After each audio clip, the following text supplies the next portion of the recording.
Okay. So when I am on tour, when I'm in different places and I meet folks who haven't really heard very much or anything at all about biological medicine, one of the first things that I tell people is that this is very likely some of the most important medicine that you may not know anything about. There are capabilities in biological medicine that reach into compartments of the body that work on subtle foundational relationships and help to regulate and adjust them that, in my experience, no other form of medicine can reach. If somebody tells you that they have a therapy that cures everything and that has the underlying definition of all disease, run for the door, because you know as practitioners that the human body is complex, that health is a complex dynamic phenomenon, that disease isn't just the absence of health, it's also a dynamic imbalance. So there are tools in biological medicine that are able to manipulate dysfunctional relationships better than anything else I know about. The core elements of this medicine are really unique. They're like nothing else in the world. And in struggling to find a graphic analogy for this, I came up with the notion that learning even just the first basics of biological medicine as you start in your practice, as you start in your clinic, is like someone who's always done photography in black and white suddenly discovering the ability to see and shoot and take pictures in color. It literally takes you into a whole other dimension of being able to work with the underlying conditions that support both acute and especially chronic illness. So there are three questions I find that I'm very often asked by people who have not heard anything or have not heard very much about biological medicine. And the first question logically is, what is it? What is biological medicine? Why is this different from some other form of scientific or natural medicine? The next question is, if it's so great the way you're telling me, if it's so important, why haven't I heard more about it? Why aren't hundreds of thousands of people all over the world practicing this? And this is actually a question, as I'll explain, that's very near and dear to my heart, because I think this work is so powerful and so important, I want to see it get into more hands so that it can help heal and help balance more people. And I have some very strong opinions and experiences about what has blocked the movement of this medicine into the broader mainstream. I'm going to talk about that a little bit. And then, of course, once people get excited about the things that I share with them and the things that they see and the case histories that I explore with them, they want to know, great, it seems very complex. How do I make it simple? How do I get my arms around the basic concepts so that I can bring it into my practice and begin using it in a very, very practical way? And most of what we're going to do here in this online course, once we get through the history and the foundations and the fundamentals, is to give you some tools to begin to start applying these wonderful remedies, these wonderful techniques right away. So, what is German biological medicine?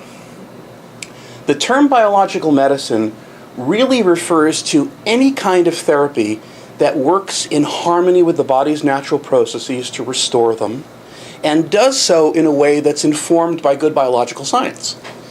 But that's a very general definition. And that general definition can cover a lot of things. For instance, it can cover the orthomolecular medicine that was pioneered by Linus Pauling.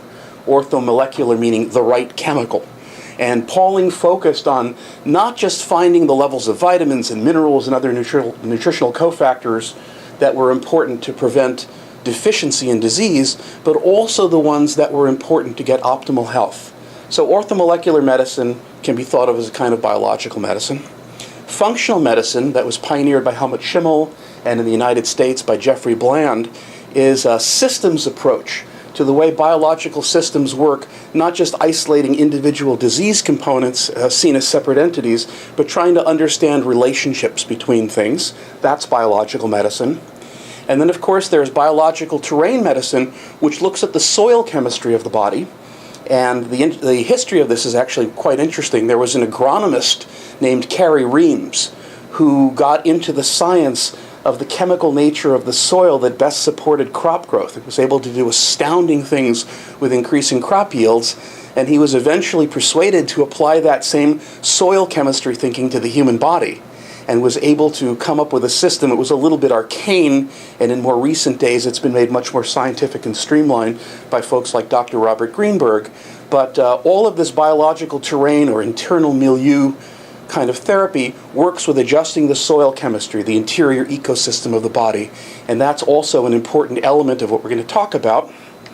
But in the context in which we're speaking today in this online course, we're really going to focus on Sanem therapy and German biological medicine because this is a form of biological medicine that contains unique elements, that contains remedies and therapies that are capable of getting down into the most subtle biological relationships inside the interior compartments of the body, inside of the internal ecological system of the body, and it works not as simple antibiotics killing a germ or stimulating the immune system in a particular way, but actually looks at the full living complexity of the relationships inside of this planet that we call our bodies, and renegotiates contracts, manages the relationships in there, and does so in ways that are quite astounding and powerful.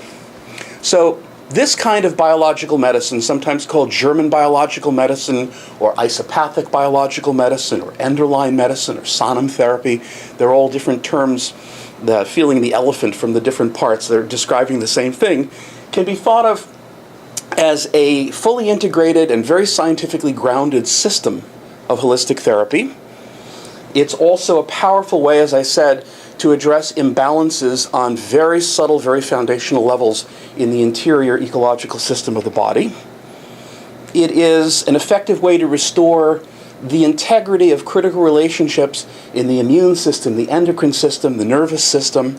It works through all of these different levels. And the reason that people haven't, I think, heard more about it outside of the little community that we've been forging over the years here in North America and in cooperation with our wonderful allies in Europe, where this work was born, is that in Europe, the clinical effectiveness, the power of this therapy, was able to demonstrate itself, was able to actually show its incredible effectiveness before biological science had matured to the point where people could attack the theories on which it was originally based. Gunther Enderlein, who was born in 1872, died in 1968, was already, I'll tell you a little more of his history in a bit, but he was already a very eminent German biologist by the time that he made the discoveries that made Sanem therapy, isopathic and biological therapy, possible. And he, working in the context of the 19-teens, published his first major work about this in 1925. Biology was a very different creature than academic biology is today. And people mainly worked on taxonomy. They mainly worked by very minutely observing the appearance of things and making inferences about relationships by the way that things appeared and the way they transformed. And Enderlein came up with a very elegant, very complex functional theory to describe the microbial transformations he was seeing take place in the fluids and the tissues of the body. And it was a good enough theory that it guided him through the development of these very effective therapeutic clinical techniques.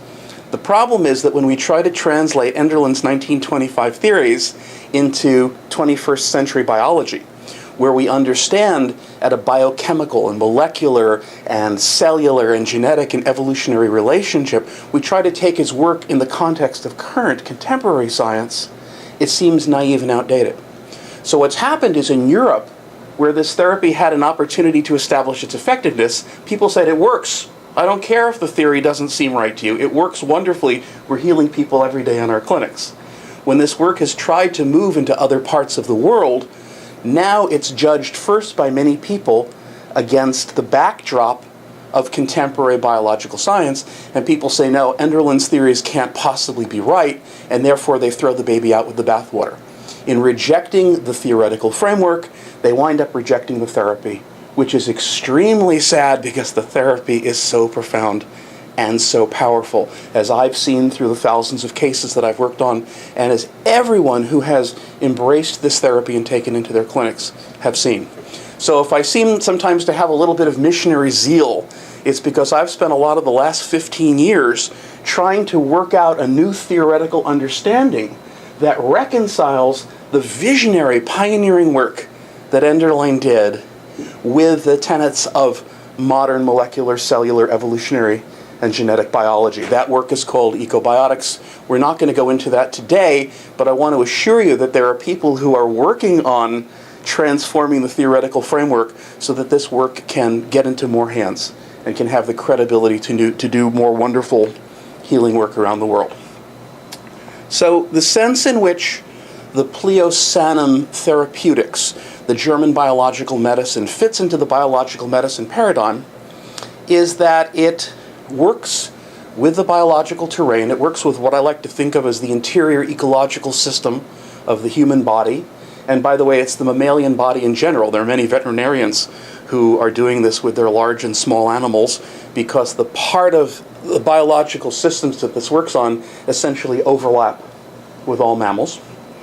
It works on addressing the soil chemistry imbalances, and beyond that, it works on the subtle immunological relationships and developmental relationships that exist inside of the body. It works at the level of underlying causes rather than just the symptoms, as many systems of natural medicine will do. And it is, in almost all regards, completely safe and non-toxic. The one proviso we'll give you is that as you use these therapies, you wind up mobilizing pathogenic material, breaking it down into forms that are now able to leave the body. So you have to be careful in working with all of your patients that you prepare their organs, you prepare their systems of elimination for the onslaught that's going to come, and you pay attention to titrating their doses so that you never put them into a condition of stressing the elimination more than they can handle it. But that's not really a side effect of the therapy. That's an effect of getting the bad stuff out.